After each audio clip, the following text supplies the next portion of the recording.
اس وقت دنیا میں دو فتنے بہت عظیم ہیں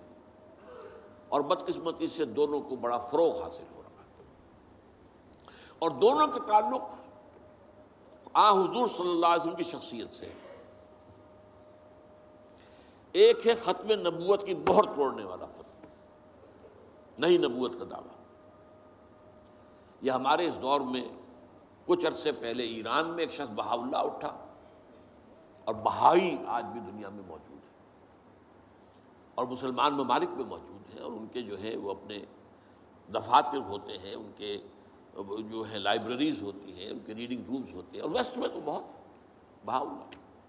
بہائی، یہاں تو آپ زیادہ واقف نہیں۔ لیکن اس کے بعد جو بہت بڑا فتنہ اس وقت ہے، جسے مسلسل فروغ حاصل ہو رہا ہے ابھی، اور اسے وہ اپنی صداقت کے دلیل کے طور پر استعمال کر رہے ہیں، کیونکہ پوری مغربی دنیا ان کے پشت پر ہے، وہ ہے قادیانیت کا فتنہ۔ پوری مغربی دنیا، آج آپ کو معلوم ہے پورا مغرب لفظ جہاد سے کانپتا ہے، جہاد کو گالی بنا دیا، جہادسٹ۔ یہ گویا کہ ان کے نزدیک کسی کو کنڈیم کرنا ہو تو جہادسٹ ہے یہ۔ تو یہ جہاد، اس جہاد یعنی قتال کی نفی کی تھی غلام احمد قادیانی نے، اسی لیے انگریزوں کا چہیتا بنا تھا، اس لیے کہ ظاہر بات ہے کہ ہندوستان میں انگریز آ تو گیا تھا، لیکن اس نے یہ نوٹ کر لیا تھا کہ مسلمانوں کے اندر تو جراثیم موجود ہے بغاوت کے، مسلمانوں نے دل سے ہمیں تسلیم نہیں کیا۔ اس کی وجوہات تھی، ایک بات تو یہ تھی کہ مسلمانوں سے تو تم نے حکومت چھینی، ہندو تو پہلے مسلمان کا غلام تھا، اب تمہارا ہو گیا، تو ہندو کے لیے تو معاملہ چینج آف ماسٹرز کا تھا، آقا بدل گئے، یہ تو نہیں کہ وہ حاکم سے محکوم بنایا گیا ہو۔ جبکہ مسلمان حاکم سے محکوم بنائے گئے تو ان کے اندر تو لازماً ایک بدلہ لینے کا جذبہ، انتقام کا جذبہ، اپنا کھویا ہوا مقام حاصل کرنے کا جذبہ جو ہے وہ موجود تھا۔ چنانچہ یہی وجہ ہے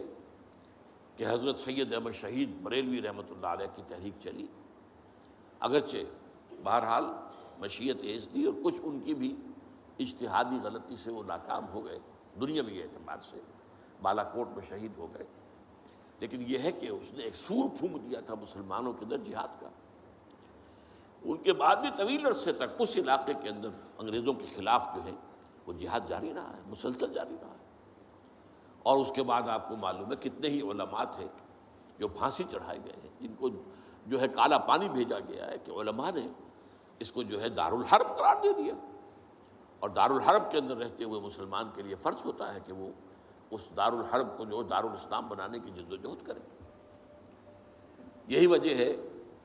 کہ 20ویں صدی کے آغاز تک بھی ہمیں سراغ ملتا ہے وہ ریشمی رومال کی تحریک۔ میرے نزدیک جو 14ویں صدی ہجری کے جو مجدد تھے حضرت شیخ الہند رحمۃ اللہ علیہ اسیر مالٹا، ان کی ریشمی رومال تحریک جو تھی وہ یہی تھی، ایک تدبیر تھی، بہرحال وہ نہیں چلی، ناکام ہو گئی، یہ دوسری بات ہے۔ تدبیر یہ تھی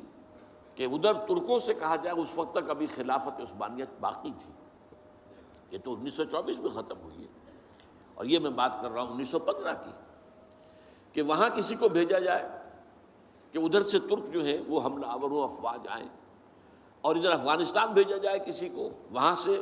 افغانستان سے مسلمان حملہ کریں اور ادھر اندر سے ہم بغاوت کریں تو انگریز کو یہاں سے اٹھا کر پھینک دیں۔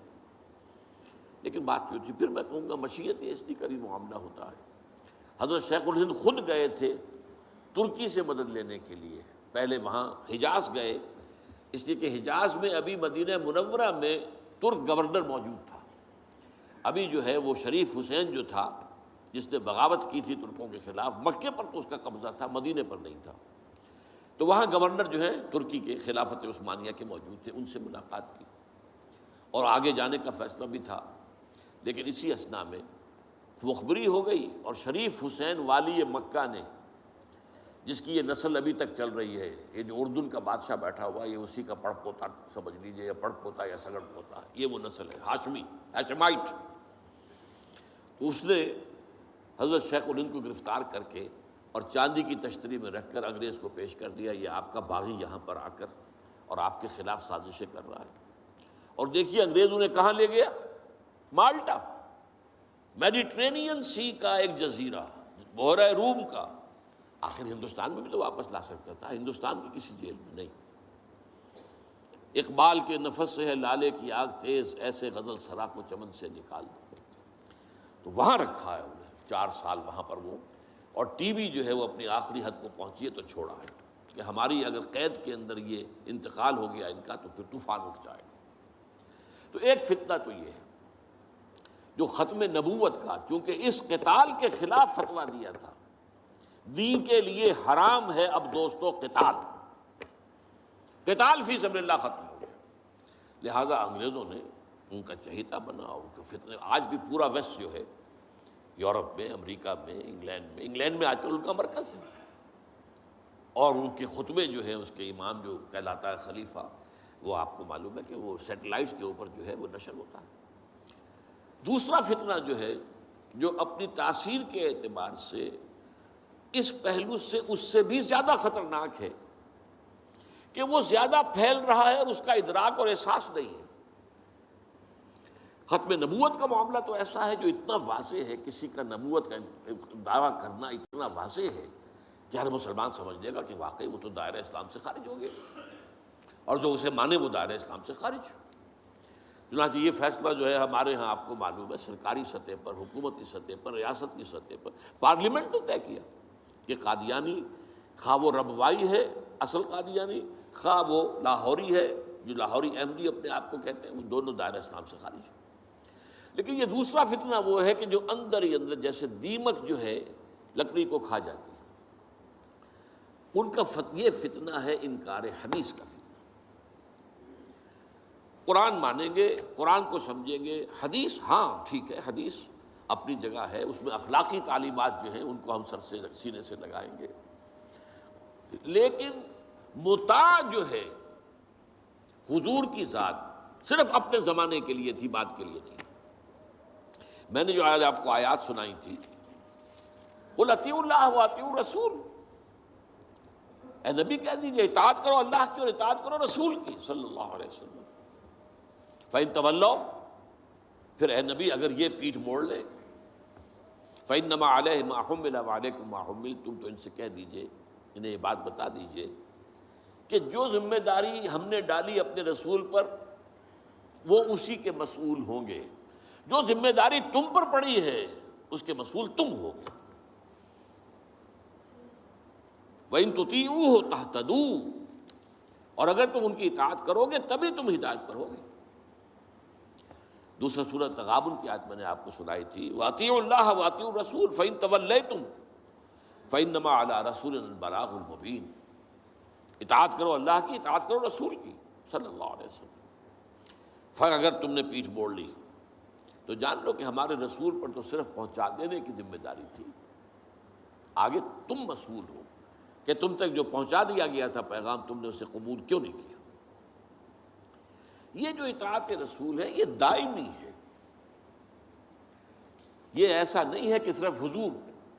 اس کے لیے الفاظ استعمال کر دیتے ہیں۔ وہ مرکز ملت اپنے دور میں اپنے زمانے میں مرکز ملت تھے محمد صلی اللہ علیہ وسلم، لہٰذا امیر جماعت کی حیثیت سے، امیر ملت کی حیثیت سے ان کا حکم مانا جانا ضروری تھا۔ لیکن آئندہ تو جو بھی امیر ہوگا، جو بھی مرکز ملت ہوگا، جو بھی حکومت بنے گی، جو بھی مسلمانوں میں حاکم ہوگا، ان کی اطاعت فرض ہے۔ اور یہ فتنہ اس تیزی سے پھیلا ہے، اس تیزی سے پھیلا ہے، اس لیے کہ شریعت کی بہت سی پابندیاں ان لوگوں نے اسی حوالے سے حدیث کو اٹھا کر پھینک دیا۔ پردہ کوئی شے نہیں ہے، کوئی خاص شے نہیں ہے، پردہ جو ہے یہ تو ایک خاص دور کا کلچر تھا بس۔ اب قرآن مجید کی آیات کی جو ہے وہ غلط تعویلیں کر رہے ہیں، ترجمے غلط کر رہے ہیں۔ اب عام آدمی جو ہے، عام جدید تعلیم یافتہ آدمی جو ہے، اسے کہاں عربی کا پتہ ہے، وہ اسے کہاں پتہ چلتا ہے کہ یہ جو آیت کا ترجمہ کیا جا رہا ہے یہ غلط کیا جا رہا ہے، ٹیڑھا کیا جا رہا ہے۔ یہی آیات کے ترجمے میں تحریف قادیانیوں نے کی ہے۔ ان کا ایک عام مبلغ اور ان کے زیر اثر کوئی شخص آئے آپ سے بات کرے، آپ ہکا بکا رہ جائیں گے، وہ آیتوں پر آیتیں پیش کرے گا، لیکن ترجمے اس کے غلط کر رہے ہیں۔ آخر وہی آیتیں ہیں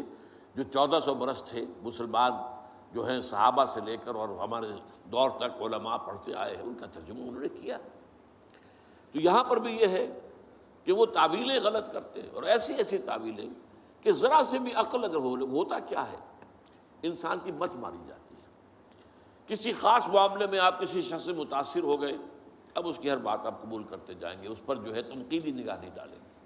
یہ کمزوری ہے۔ چنانچہ ایسی ایسی تعویلیں بھی ہیں کہ یہ قرآن مجید میں جو آیا ہے کہ چور مرد ہو یا عورت ہو کے ہاتھ کاٹ دیے جائیں، اس کا مطلب ہاتھ کاٹنا نہیں ہے، تو مولویوں نے خامخواہ غلط بات سمجھی ہے، تو بڑا وحشیانہ فعل ہے۔ اس کا مطلب یہ ہے ہاتھ کاٹ دو، جیسے کہ کبھی والدین کہتے ہیں اپنے بیٹے، بیٹے تم نے تو ہمارے ہاتھ کاٹ دیے، یعنی کوئی معاملہ ایسا ہے کہ تم نے ایسی بات کر دی ہے کہ اب ہمارے پاس کچھ نہیں رہا، کوئی چارہ کاری نہیں، تو گویا کہ تم نے ہمارے ہاتھ کاٹ دیے۔ تو ایسا معاشرہ پیدا کر دو کہ چوری کی ضرورت ہی نہ ہو، بس یہ ہے ہاتھ کاٹ دینا، معاذ اللہ۔ حالانکہ قرآن مجید اس کے بعد کہتا ہے جزاء لما کسبا نکالا من اللہ، یہ جو سزا ہے اللہ کی طرف سے اور ان کے کیے کا کرتوت کا بدلہ ہے، یہ بات کہی جا رہی ہے۔ تو یہ جو ہے ایسا نظام قائم کر دینا، یہ کوئی سزا ہے، یہ کوئی عبرت کی بات ہے، یہ تو بہت اچھی بات ہے۔ لیکن یہ کہ وہ لوگ جو پرویز غلام احمد پرویز، عجیب بات یہ ہے کہ پنجاب نے یہ دو غلام احمد پیدا کیے، غلام احمد قادیانی، غلام احمد پرویز، ایک نے مہر ختم نبوت کو توڑا اور ایک نے حدیث کے بارے میں اور مستقل طور پر سنت رسول کو شریعت کے بنیاد ہونے کی حیثیت سے چیلنج کر دیا۔ اور یہ فتنہ میں آپ سے عرض کر رہا ہوں، آج چونکہ جیسے قادیانیوں کو پوری مغرب کی سپورٹ ہے، ایسے اس فتنے کو بھی، کیونکہ وہ کلیش آف سویلائزیشن میں اسلامی تہذیب کو ختم کرنے کے درپے ہو گئے ہیں، اور اسلامی تہذیب کا اور شریعت کا دار و مدار اکثر و بیشتر تو حدیث پر ہے، سنت پر ہے، لہٰذا وہ دین کی جڑ کاٹنے کے لیے یہ جو انکار حدیث کا فتنہ، یہ استخفاف حدیث کا فتنہ ہے، اس کو سپورٹ کر رہے ہیں۔ اور رینڈ کارپوریشن کی جو سفارشات ہیں ان میں شامل تھا یہ کہ ایسے ماڈرنسٹ کہ جو اسلام کی ایسی تعبیریں کریں جو ہماری تہذیب کے ساتھ مماثل ہو جائیں، تو ان کو سپورٹ کیا جائے اور انہیں خاص طور پر الیکٹرانک میڈیا پر انہیں ایکسپوجر دیا جائے، اور آج یہ ہو رہا ہے پاکستان میں بڑے پیمانے پر۔ تو یہ جو ہے اس اعتبار سے آج زیادہ ضرورت ہے کہ ہم حدیث نبوی کا مطالعہ کریں، تاکہ اس کی عظمت جو ہے وہ ہمارے دلوں میں جاگزیں ہو جائے، اور حضور صلی اللہ علیہ وسلم کے ساتھ ایک محبت کا اشتوا جو ہے رشتہ مضبوط ہو جائے۔